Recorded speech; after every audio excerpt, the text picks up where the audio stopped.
আল্লাহ ছাড় দেয়, ছেড়ে দেয় নাই। হে যে ইহুদিরা, বিশ্বের যত ইহুদি আছে, হ্যাঁ একটা প্রমাণ দেখো। দেখো জ্বলছে আমেরিকার শহর ক্যালিফোর্নিয়া, জ্বলছে, দাউ দাউ করে জ্বলছে, দুদিন ধরে আগুন জ্বলছে। আমরা যদি একটু আগুনটা দেখি, চলুন, এই যে দেখেন দাউ দাউ করে জ্বলছে।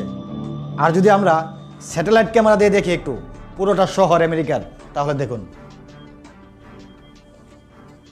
ধ্বংস হয়ে গেছে, ধ্বংস হয়ে যাবে। এটা ধ্বংস হওয়ারই কথা, কারণ ফিলিস্তিনের মুসলমানদেরকে ধ্বংস করার জন্য অনেক বছর ধরে এই আমেরিকাই অর্থ দিয়েছে, তাদেরকে সহযোগিতা করেছে। আর ফিলিস্তিনের মুসলমানরা আল্লাহর কাছে, শুধু আল্লাহর কাছে বিচার দিয়েছে, আল্লাহর কাছে। সেই বিচার এখন আল্লাহ কবুল করেছে। চলুন একটু দেখি, এই যে দেখেন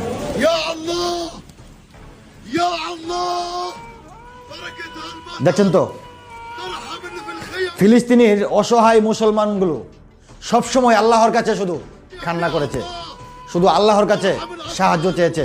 কারণ বিশ্বের মধ্যে অনেক বড় বড় মুসলমান কান্ট্রি আছে, কেউ এগিয়ে আসে নাই, ফিলিস্তিনের গাজাদের পাশে দাঁড়ায় নাই। তারা বিগত অনেক বছর ধরে ধ্বংস করে দিয়েছে।